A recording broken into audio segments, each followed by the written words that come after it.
Mr. Speaker, I rise before this House today to table budget documents for 2015, including notices of Ways and Means motions. Les détails concernant les mesures sont exposés dans ces documents, and I am asking that an order of the day be designated for consideration of these motions. I also wish to announce that the government will introduce legislation to implement the measures in the budget.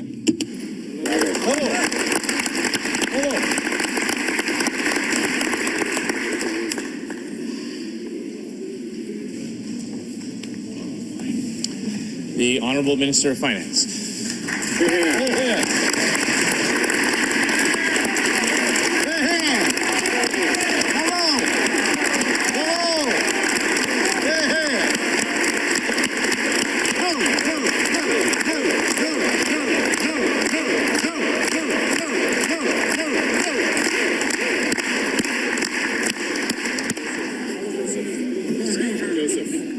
Mr. Speaker, I am proud to present Economic Action Plan 2015, our government's plan for growth and opportunity. It is a prudent and principled plan that will see Canadians more prosperous, more secure, and ever more confident in our country's place in the world.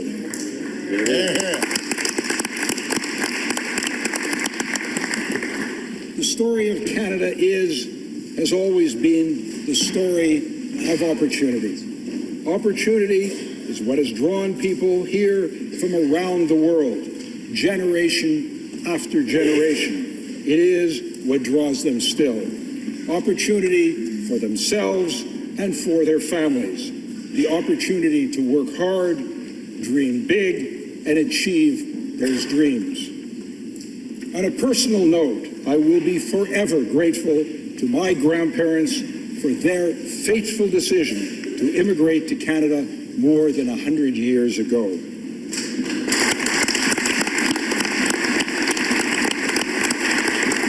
Like so many others, they chose liberation over oppression, opportunity over stagnation, a bright future over a gathering storm. The federal budget is, on the face of it, about dollars and cents. But on a more fundamental level, it is a path to opportunity. And it is in this spirit that I present it today. I do so acknowledging that we live in what continues to be challenging times. Partout dans le monde, around the world, many nations, So, of course, the finance minister now tabling his federal budget. It's all about dollars and cents. We are free now to report all of the details. So CTV Deputy Bureau Chief in Ottawa, Laurie Graham, has been in that budget lockup all day at the City Hall in Ottawa. She has the highlights. Here's Laurie. Okay, Laurie's item is not quite ready with all of those details. Bob Fife and Craig Oliver, who have also been in that lockup all day. There is Bob. Give us a sense, if you can. We thank you both for joining us. I know it's been a long day, as it always is. A very different budget, the first in a decade without Jim Flaherty. So Joe Oliver brings a different style. But how about the content, Bob? Let's start with you. What was the biggest surprise? Well, Lisa, there was no surprise in this budget. That's the big surprise. This is a budget that really doles out cash to the Tory base and to swing voters. The government really is trying to, how do I describe this budget? In many ways, we already knew everything was in the budget because it's already been leaked. And what they're trying to do is, it's a very political document where they try to talk about trying to get, they're going after voters, and you know what, I'm not making any sense here because somebody's been rattling around here. So let me get right to the point here, Lisa. This document is a political document. It's been leaked ahead of time. It's all about tax cuts. There's very little mention about job creation. There's little mention about job creation in the stagnant economy. In fact, what they try to do is shift the focus away from the lack of jobs and the troubled economy by, in a sense, fear-mongering about national security. So you see a lot about national security. More money to protect courts, more money to protect Parliament, more money to protect the National War Monument, more money to protect Canadian military bases. All of these sort of items in the budget. But the problem the government may have here, Lisa, is that there, with so little focus on job creation and on the troubled economy, if things go even worse, and it's possible the economy could slow down, this could spell very significant trouble for the Conservatives as we head into an election period. It's such a significant budget exactly for that reason, Bob. And you have the advantage because you've been at it all day reading it. Now we have the details we can deliver to you. Bob was wondering a way to describe the document. I'm sure Joe Oliver would like to describe it as a balanced budget. So here again is Laurie Graham with the highlights from the federal budget. It's a financial document, but buried between the pages, it has politics written all over it, reducing taxes for all ages, all groups. Senior citizens, a big voting bloc, and those with disabilities receive some attention in this budget. A new tax credit, up to $1,500 for home renovations to keep them in their homes longer. And seniors aged 71 and older will be allowed to keep more in their registered retirement plans for longer, increasing their investments. The government also gave a nod to young adults, making it easier to qualify for student grants and loans. Getting your exercise. And for thousands of Canadians with loved ones suffering a debilitating illness, the government will increase the compassionate care leave, extending EI payments from 6 weeks to 6 months, allowing loved ones to take care of ailing family members longer. And for millions of working Canadians who pay into EI, a huge reduction in their EI premiums. Their payments will drop by 21% in 2 years, giving them more money per paycheck.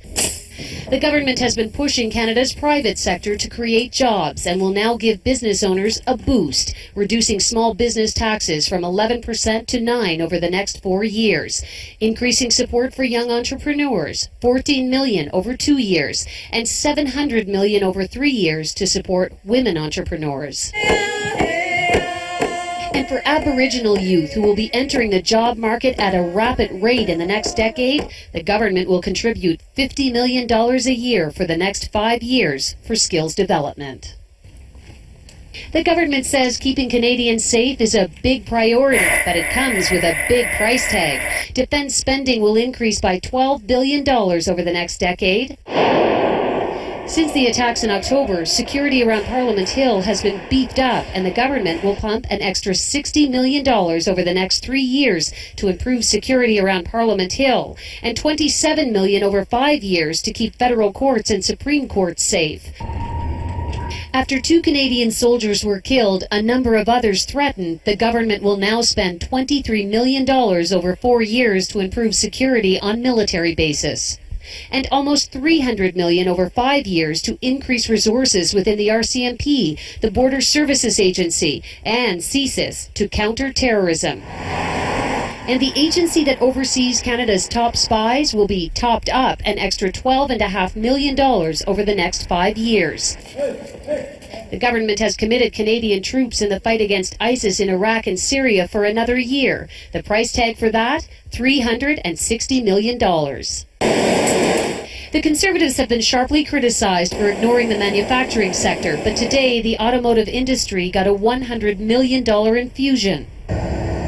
Cities have been crying for years for support to improve infrastructure, and the government has now stepped up with a new transit fund worth $750 million over 2 years, and $1 billion a year every year after that, all starting in 2017.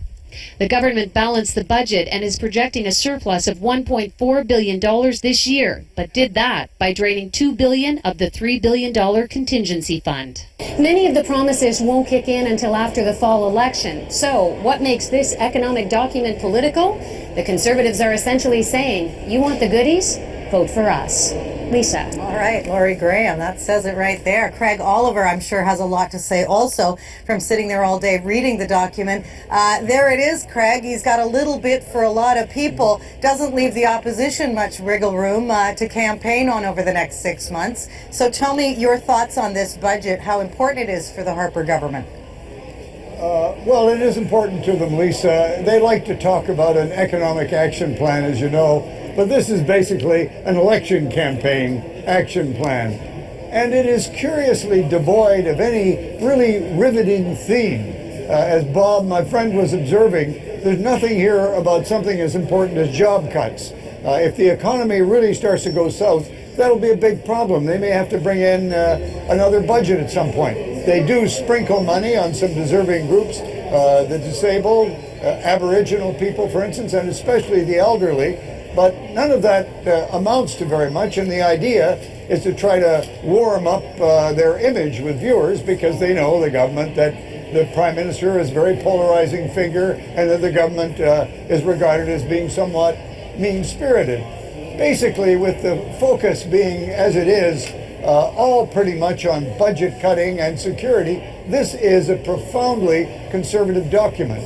And I think it sets us up for one of the very sharpest ideological divisions in an election campaign that we've had in generations. Okay, Craig Oliver, thanks for your insight. Of course, we'll dip back into the foyer of the House of Commons throughout our coverage, but you know, this is always a day that Canadians look at a whole lot of numbers, and really what they want to know is, will this make my life any easier on the household bottom line? So tax expert Tim Sesnick is with us again this year to break down some of the tax measures introduced in the budget. He joins me now from the lockup. Tim, who is going to be the happiest about today's budget?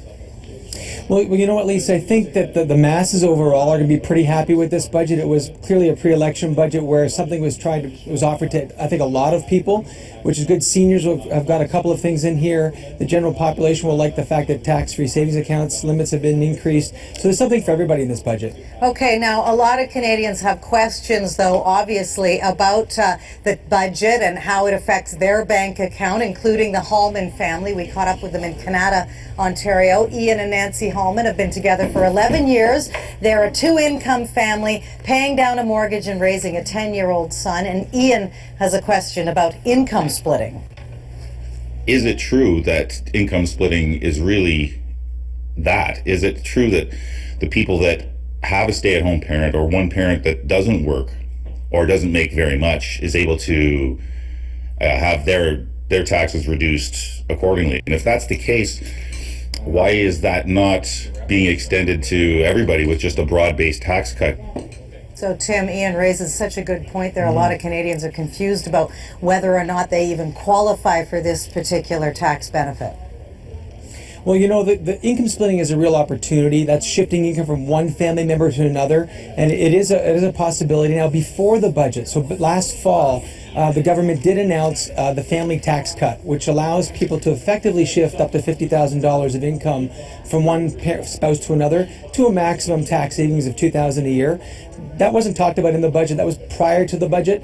The budget itself, however, does offer a couple of other things that families might be interested in knowing about.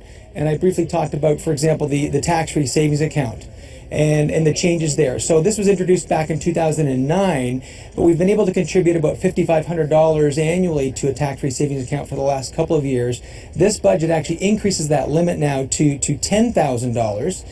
Now, there's one caveat here, and that is that limit, $10,000, is not indexed to inflation anymore like it used to be. But it is increased nonetheless, so that's going to help Canadians for sure. Another thing we should talk about are employment insurance premiums. So this is something we've all been paying for many years if we've been employed, and the government has been collecting more than its fair share, more than it needs to fund the employment insurance program. So finally what it's doing is it is giving some of that money back. So what's happening is that by 2017 we expect a 21% decrease in the amount of employment insurance premiums that we're paying. So put this in perspective, if you're a $50,000 a year income earner, you'll probably save about $200 annually in employment insurance premiums, which is not too bad actually. And the last thing we probably should talk about very briefly is students. Those students who are looking for either grants under the Canada Student Grant Program or under loans under the Canada Student Loans Program. Those programs are being made more flexible, and it's going to be easier to get grants and loans than it has been in the past. Okay, so some good news in there for students and also for seniors in here. Every Canadian, though, thanks, Tim. We'll check back with you a little bit later, but everyone's got a stake in this budget, and there are people who lobby the government on their behalf to get something they need inside that document. And a group of those stakeholders gather every year. Right now, they're on Parliament Hill. Mercedes Stevenson is also there in the rotunda to gauge reaction. So, Mercedes, how is Joe Oliver's first budget going over where you are? Well, Lisa, going over very well with our first guest, who is Susan Eng, Vice President of Advocacy for the Canadian Association of Retired Persons. Susan, you had lobbied the government in advance of this budget. Are you happy with the results? Well, absolutely. Things we already know about, the TFSA doubling and the reduction in the withdrawal rates, which are very welcome. But two surprises in the budget. One is the EI compassionate leave, which will mean a lot to a lot of families, and relaxing it and making it available for 6 months from the current 6 weeks. That's a huge improvement, and relaxing the criterion. The other thing that was interesting was the renovation home tax credit. That's going to be important for a lot of people to help them stay in their own homes. So that's going to be a great relief for a lot of families. Some are saying some of the tax savings that are available aren't as much as some seniors were looking for. Are there some things you didn't get you were hoping for? Well, of course, as an advocate, we're always going to be asking for more. And there is a need, for example, for our poorer seniors to get more support in OAS limits as well as guaranteed income supplement. Those are important for the poorest among our seniors. Susan Eng, thank you very much. Thank you. Lisa? Okay, Mercedes, thank you. I want to go to Opposition Leader Thomas Mulcair, who is right now reacting in the foyer to the budget. Very nice if you have $60,000 in your back pocket. Doesn't help the average middle class family very much. And this is the story of Stephen Harper, even on things like job creation, where he's following the NDP's lead. But he voted against this 2 months ago here in the House of Commons. Well, better late than never, but at the same time, he's doing it very slowly. So frankly, it's a Stephen Harper budget that's a disappointment, because there is increasing inequality in our society, and at this time, instead of helping the wealthiest 15%, we should have been helping the middle class, helping all Canadians. And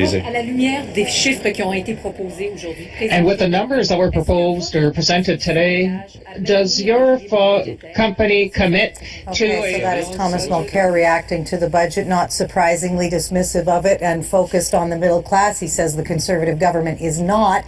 Certainly there is a focus on seniors, and we're going to show you why. Nothing is by accident. So look at the voter turnout in age in the last election, 2011, and if you look at these numbers, you can see that 39% between 18 and 24 voted.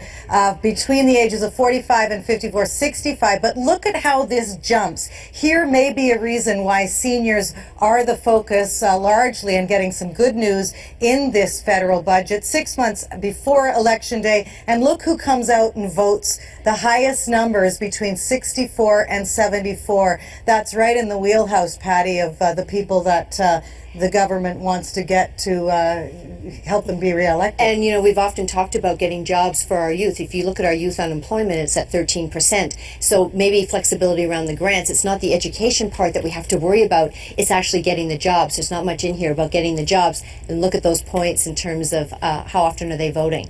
And John, there's an interesting little element in there about this home renovation fund for seniors. Right, up to $1,500 in tax credit for seniors to help them stay in their homes. That's quite significant. We're seeing seniors wanting to stay in their homes longer, and in some cases renovations are required for things like stair lifts and so on. So this could be helpful. Okay. And the compassion leave. Sorry, I just want to throw that in there. Like, I really think that the compassion leave going from 6 weeks on EI to 6 months as our population continues to age, that's going to help out the country as a whole, because why? They're not going into the medical facilities maybe that they needed to. You couple that with the home renovation. And I want to bring Andrew Pyle in on exactly that question, Andrew, the significance for the overall economy to be giving so many goodies to the senior population. Well, the economy obviously not performing anywhere close to what the government had thought, say, even a year ago, Lisa. And testimony to that, when you look at this budget, they've actually reduced the cumulative surplus that they will have received by about $18 billion. Now, the forecasts in the budget don't look really out of whack. They're assuming a $54 barrel of oil this year in their forecast, $67 for next year. Used to be $95, so obviously their forecasts have come down a lot. But they don't have a lot of wiggle room here. If we were to lose oil, if we were to see oil go back down to the $30 or $40 barrel range, this budget will become extremely tight, especially given that they've lowered their contingency reserves now to $1 billion per year for the next 3 years. How dangerous is that? How dangerous is that for them to have lowered that? Well, you'll get a debate on this, Lisa. A lot of economists will say, look, the environment's more stable.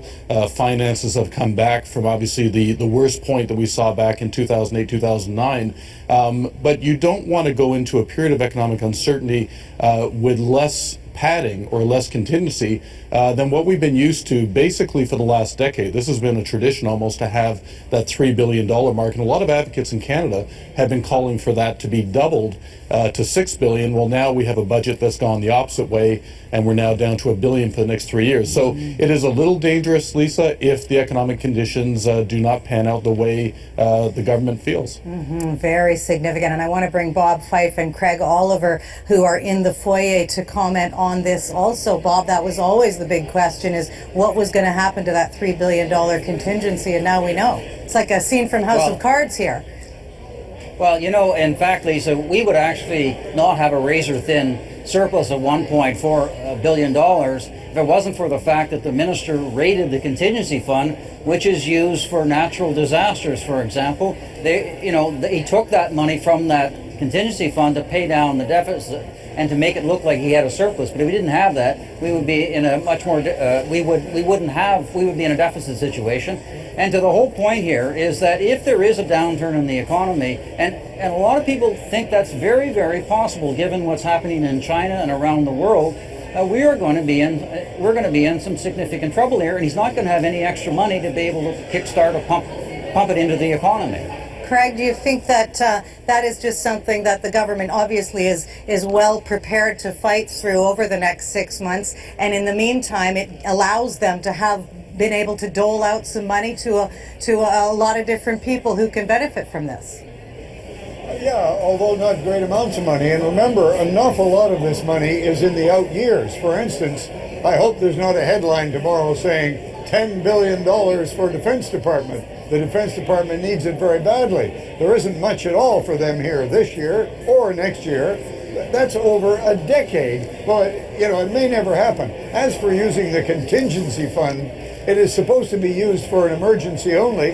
The government had an emergency. They had to bring in a balanced budget, or else there would be a rising across the country of the conservative hardcore if they hadn't. So they had no choice but take money out of the contingency, and that's a big problem for them, as Bob and others are observing, if we go into a serious stall in the economy, which is very possible. And of course, you bring up the good point, Craig, of emergencies, unforeseen circumstances can pop up at any time. Thanks to both of you. The focus today, of course, on Parliament Hill is obviously financial. But remember, it was just last October when that building came under attack by a terrorist. That day is part of the reason national security was expected to get a lot of attention in this budget. And with more on that, we're joined now by former RCMP Deputy Commissioner Pibois Bourdois. Pibois, first of all, is the government putting its money where its mouth is, in your opinion, now that it's made national security a priority?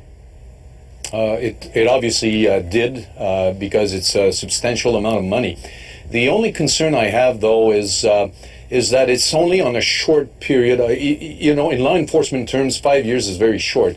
Our world has changed radically since October 22nd. So there are a couple of elements here, and let's put these numbers in perspective. The federal government aid-based funding for these national security investigation was $10 million per year over the last 20-some-odd years. The RCMP basically provided additional money and over the last 3 years, 25 million to subsidize the total amount required for these types of investigation. So these additional resources are great, but it's, in my opinion, very short-sighted because it will provide relief. But you have to bear in mind also that it's prior to the adoption of Bill C-51. And what will it mean for CSIS, the Canada Border Security Agency, and the RCMP?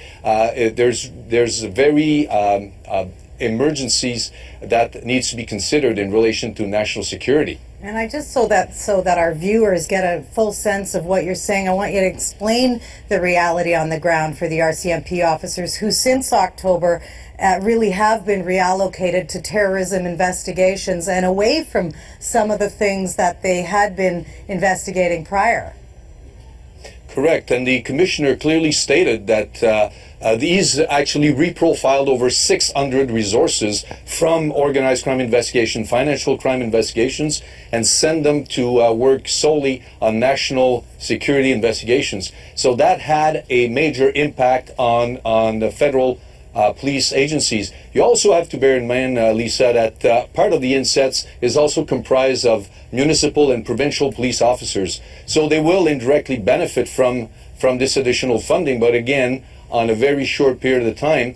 And if you recall, on Monday, Deputy Commissioner Mike Cabana and Director of CSIS, Michel Coulombe, stated in front of the Senate Committee on C-51 that the current state in relation to terrorist organization is a fact that it's going to be for the long term, because these types of investigations are rather complex, and it's for the long term because they're clearly stated that as far as they were concerned, these types of investigations will mean a drain on their resources. Okay, PY, thank you for that. So again, $292.6 million over 5 years for the RCMP and the Canadian Security Intelligence Services, the Border Services Agency for security. I want to go back to the foyer. Liberal leader Justin Trudeau now is reacting to the budget.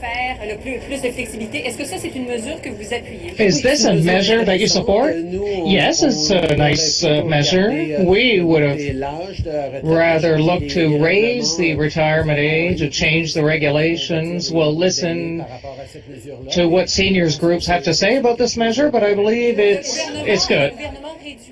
The government has reduced the sums by saying that in surplus periods it's necessary to have a fat cushion. What do you think of this? The reality is that this government has done everything it can to come up with a budget that will be balanced this year. The reality is that we have a government that has sold its shares in GM, that's selling embassies to do everything they can to fulfill an electoral promise without really thinking about the importance of investing in the middle class. That many of these measures won't come into full effect until 2019, just in time for the next election. I think this shows once again that this is not a plan for growth or for jobs. It's very much a plan for the Conservatives' re-election strategy. With this budget, they are helping those who need it least. They are not helping the middle class, and there's no real plan for growth. We said a number of months ago when oil prices fell that it showed that this government doesn't have a plan for falling oil prices. It didn't know what to do. And instead of coming up with a plan for low oil prices, they've instead simply assumed that oil prices are going to bounce right back up in a few years and they'll be fine in the coming years. That's not responsible fiscal management. Do you feel handcuffed going into the election? They've used so much of the surplus. There's so little fiscal breathing room over the next 3 years. Do you feel handcuffed on what maybe you can do for promises and how you can afford it? On the contrary, this government, by choosing to invest in help for those who need it least, by helping the wealthy with their budget, has left a lot of room for a better government to invest in help and support for the middle class and the kind of economic growth that is going to help all Canadians. For the seniors, you said that you're more or less in agreement? I'd like for you to explain to me what is your idea for increasing the retirement age. There are different ways of helping. One way would have been to raising the retirement age or changing the regulations with regard to the amount that has to be removed or withdrawn. They chose the second option. We're interested in discussing with seniors groups to see what they have to say about this measure, but overall it's a measure that is positive. And what about your program? Today, we're talking... Okay, so there's reaction from Liberal leader Justin Trudeau on the budget. We don't want to just focus only on the seniors, although that certainly was one of the significant elements of this budget. Back in the rotunda, Mercedes Stevenson has reaction on how this is going to affect communities across this country. Mercedes. One of the big stories here, Lisa, is infrastructure and transit, and I'm joined by Brad Woodside, who's the president of the Federation of Canadian Municipalities. A lot of money in this budget, Brad, for transit. We're looking at over $1 billion a year after a couple of years. What are your thoughts on that? Well, we're very pleased. That's exactly what we asked for, and usually you don't get what you ask for. So we're very pleased, and it was a good exercise working with Minister Oliver and their staff. The communication has been very, very good. And as a matter of fact, the minister called this morning, called me just to say thanks to the FCM for the cooperation that they had received during this whole process, and it's very reciprocal. So, yeah, we're pleased. Most of this money doesn't kick in until after 2017. Are you worried about what could happen in those 2 years before you receive the money? Well, it's that old, the check is in the mail, isn't it? But no, I'm not, because it's going to take a while for the implementation and to put the program together and so on. These are very, very large projects. But to know that the money is A, new money, and B, it's permanent, that gives municipalities the opportunity to do some budget forecasting themselves. So when you take the billion and you add provincial and municipal dollars, you're getting up there to $3 billion. And then, of course, there's the private sector as well. So it's a good news story, and we're quite pleased. Brad, thank you very much. Lisa, back to you. Okay, Mercedes, thanks for that. Of course, it is always about what money you get right now. And National Defence is going to see up to $184 million boost, and the cash ramps up gradually from to $2.3 billion by 2026-27. The bottom line on money for the military. David Perry is a senior analyst with the Canadian Defence and Foreign Affairs Institute. You've been in that lockup all day, David. So how is the government changing the way it pays for defense, and is it enough? Well, it's going to increase it marginally. Currently, the government gives the D&D an annual boost of 2% a year. It's done that since 2011, 2012. And prior to that, the department got 1.5% automatic increase each year. So that's going up to 3%, kicking in 2 years' time. Whether or not that's enough, depending on who you ask. Certainly, the parliamentary budget officer who had pointed out that in 2017, 2018, the year that this increase will see D&D get an extra $184 million, that year, by the parliamentary budget officer's projection, D&D would be about $3 billion short of what they would actually need. So this is definitely good news, and it's pledged over a long term, which is a very significant planning advantage. But the question will be what the department can actually do with only this modest increase in funding. Okay, so just to put this in perspective, we are in two conflicts right now, Eastern Ukraine and, of course, Iraq and Syria. So, how does this money translate to the enormous sums required for these two operations? There's actually separate funding provided for those missions specifically. So there's a $360-ish million for the mission against ISIS, and there's $7 million for that the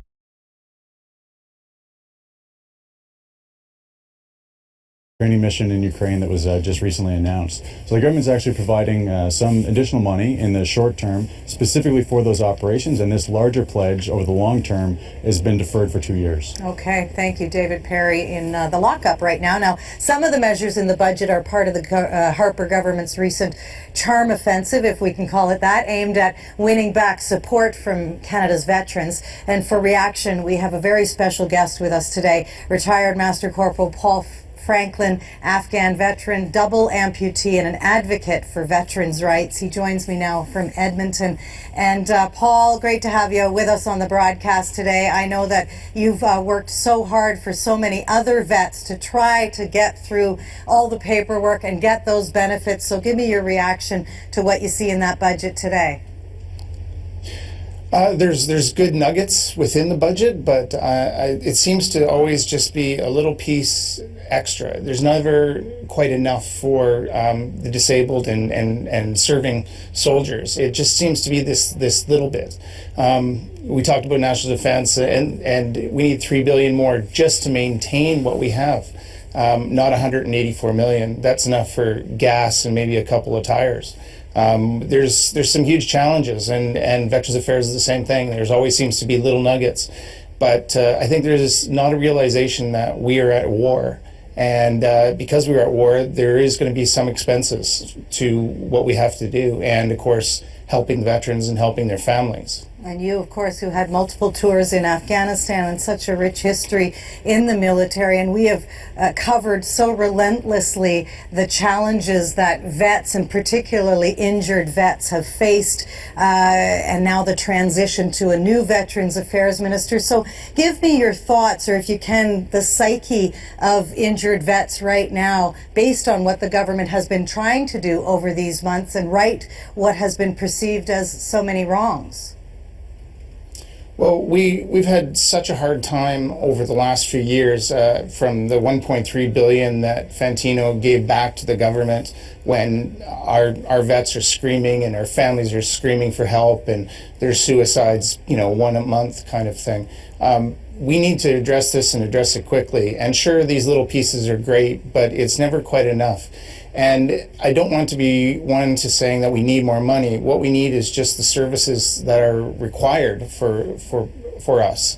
And it can be through things like there's an announcement of 200 new Veterans Affairs case managers. And all we have to do is simply make sure that the veterans and those that are retiring get those jobs first.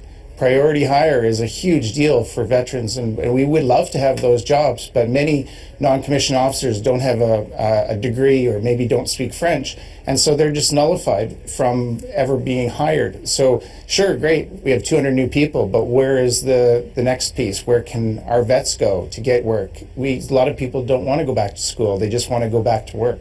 Okay, so you bring up so many very important points, Paul Franklin. Thank you so much for your perspective on this, and we'll continue to see the fallout for the vets and particularly our injured vets on the benefits front. Here's another look at some of the main highlights from this federal budget today. The government's posted a balanced budget and is projecting a $1.4 billion surplus this year. National defense spending, as we said, is being boosted by $12 billion over 10 years. That's starting in 2017. Up to $360 million will also be spent to extend the mission to fight ISIS. And $293 million over 5 years will beef up counterterrorism efforts. $750 million over 2 years beginning in 2017 for a new public transit fund, and $1 billion a year the following years. The small business tax rate will be reduced by 0.5% a year. It will go from 11% to 9% by 2019, and the EI premium rate will also drop by 21% by 2017. There's a new home accessibility tax credit to support seniors and persons with disability. It will help with renovation expenses, and seniors ages 71 and over will be able to keep more in their registered retirement income funds longer. Now, we've been live streaming special coverage of the federal budget. That's all on our website. You can also read more on the finer points of the budget and how it impacts you. There's also space for you to add your comments, so you can join that conversation. That's at ctvnews.ca. But there's another conversation about to happen right now back on Parliament Hill in the foyer. Bob Fife is with Thomas Mulcair, leader of the official opposition. Bob. So, Mr. Mulcair, the cupboard is bare. The Prime Minister has spent everything in tax cuts and promises to try to appeal to voters. So if you want to implement any of your election promises, you're going to have to do something. Well, don't forget, Bob, this is a typical Stephen Harper budget. He's got lots of money for the wealthiest 15%. He's taking money from the middle class to give it to the richest people in our society. He's going to create more inequality. You know, increasing the tax-free savings account is great if you've got $60,000 in your back pocket. saying that you're going to have income splitting to benefit the wealthiest is great if you're having trouble making your payment on your second BMW, but it does nothing for the average middle-class family in Canada that's actually earning less today than it did 30 years So ago. those taxes gone? Those two examples are gone, yes. Mr. Mulcair, if you were in government, what would you cut in order to bring in your very important child care national program? You'd have to cut something. What would you cut? That's a great question, Craig, because it assumes, like a lot of people do, that when we formed government in October, that we would keep everything that Stephen Harper's done, and anything new we wanted to do, we would have to create some new form of revenue, which is not the case. I can assure you that I do not have the same priorities as Stephen Harper. There are a lot of things that he's doing that I'll do differently. He gave $50 billion in tax cuts to Canada's richest corporations.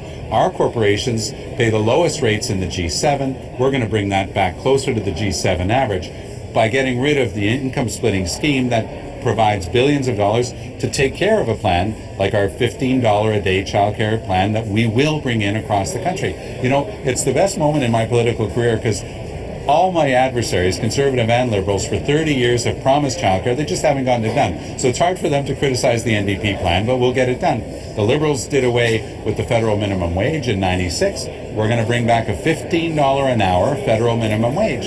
Canadians will see that as a model of what can be done, and it worked in Germany recently. It's a stimulative effect on our whole economy. We'll get back to a Canada that's fairer instead of Stephen Harper's tendency, which is to stubbornly stick to his plan to help the wealthiest few. And he stole your idea on small businesses. Well, you know, they say that imitation's the highest form of flattery. I'll take the compliment. But 2 months ago, in the House of Commons, he voted against the very thing he's putting in the budget today. We would have preferred they do it a bit faster because small businesses create 80% of all new jobs in our country. Better late than never. Thank you very much, Mr. Good to see you. Lisa? Okay, Bob, thanks for that. Now, before we go back to our tax expert, Tim Sesnick, we're going to hear from another family that fits perfectly into the government's focused cuts.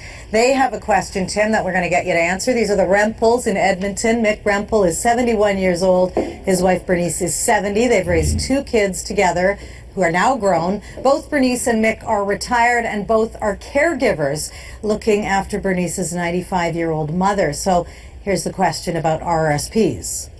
What amount of revenue stream does the government count on from the withdrawal of RRSPs or RIFs and the taxation that comes from them? Okay, so Tim, weigh in on that one if you can. Mick and Bernice look like a lot of seniors. They're concerned about making their retirement savings last and not outliving, if you will, their savings. Well, Lisa, you know, the truth is that if you take a look at all of the revenue that the government collects over the course of a year, less than half, about 49%, actually comes from personal income tax. You know, what percentage of that comes from the withdrawals from RSPs and RIFs? I'm not sure exactly what that number is, but it's a smaller proportion of that total. But the government does recognize, I think, that over the course of time, Canadians have been withdrawing more from their registered plans, from their RIFs, if you will, than what they probably should be. And that's because, you know, people are living longer than ever. And so the government has recognized that in this budget decided that they were going to reduce the minimum required withdrawal from RIFs on an annual basis. So if you want to take a look at what the numbers look like here, you know, if you had $100,000 in a RIF, for example, and you were age 71, the amount you have to withdraw from your RIF this year under the new rules would be about $2,100 less now than it was prior to the budget, prior to the changes. So that's pretty good. So it's about a 2% improvement on an annual basis. So that allows you to keep more money in that registered plan, growing for a longer period of time. And of course, it's largely going to help those seniors who don't need to take out the minimum amount every year. Okay, so Tim, oh, sorry, go on. I was going to suggest there's some other things that seniors can look forward to in this budget. If you want, but if you'd like to talk about RIFs, we can talk about that. No, go on, continue, because there is so many different layers to how they benefit. Yeah, absolutely. This budget really does help seniors a lot. And another way that it helps, which was mentioned earlier, is the home accessibility tax credit. Now, this is a tax credit that's available not just for seniors, but for those who are disabled or caregivers who are giving care to seniors or those who are disabled. And what it does, it allows a deduction for renovations or alterations to a home, up to $10,000 annually. So that's every year. It's not just a one-time thing. And the taxes saved from that will be about 15% of the expenses that you claim. Now, what can you claim? It's not things like furniture and appliances or big screen TVs, unfortunately, but it does include renovations to make your home more accessible, provide help with mobility around the home, and that's going to help a lot of seniors out, I think, over the next few years. Very good. Tim, as always, thanks so much for your perspective and spending the day boiling it all down, making it sense for us. Thank you so much for this. I want to bring Andrew Pyle back in now if we can, and we'll talk to Patty and John as well. But Andrew, your sense on whether there is enough in here to actually provide a stimulus for the economy? Not for this year, Lisa. I don't think we can look at this budget as a stimulus budget. Sure, there will be some extra money left in the pockets of Canadians from various measures in this budget, but not the type of stimulus that we would normally expect from a broad-scale income tax cut, for example, or if we look back several years ago, the HST cut. But it will provide support for targeted members of society that are going to see, some relief from, again, some of the uncertainties that we've seen in the economy from things like weakening oil prices. And not just weakening oil prices, but, wages are flat, manufacturing is low, is down. Give us a sense then, if you share the Governor of the Bank of Canada's optimism from last week. He went from atrocious to, well, it's not so bad. Yeah, I think the economy, I don't think we're looking at a major problem for this economy, but the thing that Canadians have to realize, a lot of what happens here at home depends on what is going on globally. We learned that with respect to oil prices. So we have a price war going on in the world between Saudi Arabia and the United States, and we get caught in that. It had nothing to do with Canada. And there's other issues that will go around the world this year as well that will inject uncertainty into this economy. So I do share the Bank of Canada's slightly more upbeat assessment of what is going to happen over the course of this year. But I don't think I'd want to hang my hat on that in terms of a budget that really doesn't have a lot of wiggle room. Okay. And thanks for that, Andrew. We're going to go back to Bob and Craig now in the foyer with another special guest to get a sense on how our First Nations have reacted to this budget. Bob? I'm with the National Chief, Bellegarde, and let me just put it to you this way. The budget had $485 million over 5 years for your communities, which we all know are suffering from horrendous poverty levels and social problems. There's really nothing in the budget to close the gap. There's still 6th versus 63rd in terms of quality of life conditions. Canada's up 6th. First Nations communities are down here 63rd. There's no great investments in housing. There's still caps on post-secondary training. There's still children in care, thousands of children in care. So there's no strategic investments that we saw in this budget. So we have a long way to go to close the gap. In fact, Lisa, just to let you know, there was one study that said they need $10 billion just for on-reserve schools. And back to you.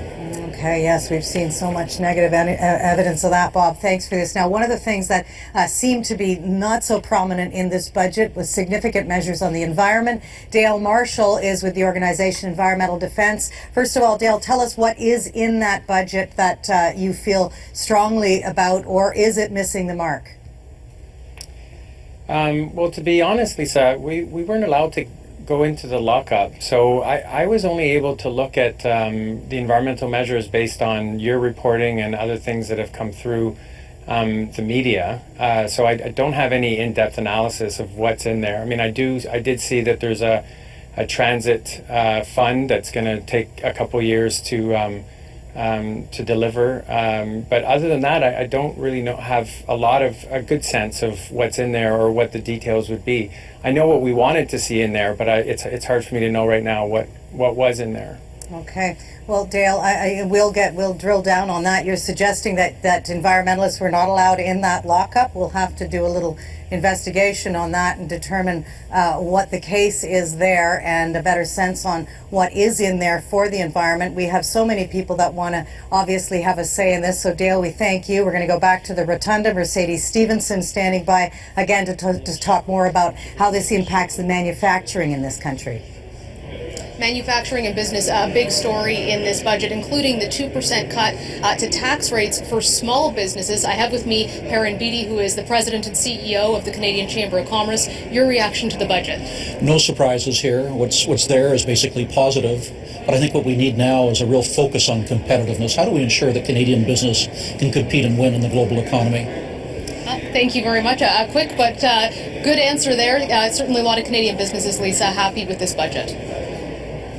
This is the fastest hour on television. Everybody wants to have a say in exactly what's in this budget because, of course, the goal is that a federal budget does impact Canadians. Patty, 528 pages. It took Joe Oliver 40 minutes to table that budget. So your sense of the... My immediate reaction is this is then, right now, this is where we're at. $54 oil is what they predicated it on. The election is in 6 months. Some economists on Bay Street are saying that we may not have hit the bottom. We may not have stabilized. And if that's the case, he may be in a very different situation, the Harper government, if job creation isn't there, wage increases aren't there, if we have a real estate market that isn't quite as solid as many would like it to be. So you put all these things together, and I think there are still a lot of what-ifs. And John, you mentioned that the drop in oil hasn't actually directly impacted the housing market in this country, but there are still elements in this budget. Let's just talk about the infrastructure money for Yeah, for me, that's one of the most significant things in the budget. It goes a long way toward allaying the really decade-long criticism of the federal government for not supporting infrastructure, and that would include transit. It'll be very interesting to see how this gets allocated. I can see the municipalities competing with one another for this very generous funding, but I think it'll be quite significant and badly needed by many Canadian cities. Okay, and Andrew Pyle, you know, I know that finance ministers always talk to the economists before they unroll their budget. Will economists tomorrow in the headlines be supportive or not? Hard to say, Lisa. I think you will find a few economists that are going to question whether this was the time to start removing contingency reserves or lowering them, which we saw in the budget today. The economic forecasts are basically a wild card right now. It took 2 months for this budget to come to the table, 2 months later than what we normally see. A lot of that was confusion over oil prices, but the confusion shared amongst most economists in Canada because they simply really do not know what the second half has. But I think you will find agreement amongst most that, again, we're not leaving a lot of room for error in this budget going into the latter part of this year and 2016. We haven't had an economic correction in the U.S. now for 7 years, going on 8 years. So we're due for something in the world, and the question is whether this budget would actually offer the protection against that. Okay, very interesting. And Patty, as always, it comes down to average Canadians and what's in it for them, and who can take advantage of the TFSA, for example. Well, I think almost any group can take advantage of it. And should someone, if they've got a little bit of extra money, should they go for the TFSA or the RRSP, or is that an impossible question that I put to you? In a minute, I get to say, if I have to answer that in 30, I don't even get a minute. Okay, I would go with the tax-free savings account. So much more flexibility. It allows our youth to save. They can align it to the goals that matter to them. Seniors still want to save, and they want a tax break. So they have an opportunity to do it. And throughout your life, you can put money away, and you've got that flexibility. You talk about having a contingency plan. Only 172,000 jobs are projected to be created in Canada next year.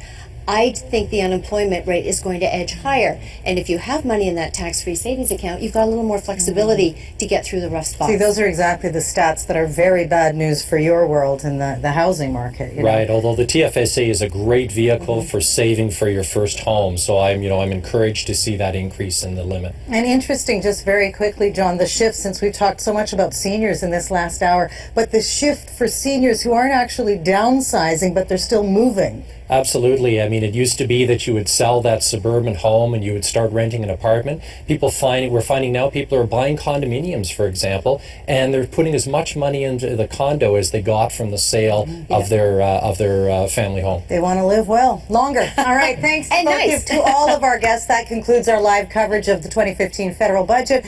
We have more analysis on CTV News channel coming up and ctvnews.ca, and of course the CTV National News. So we'll see you at 11.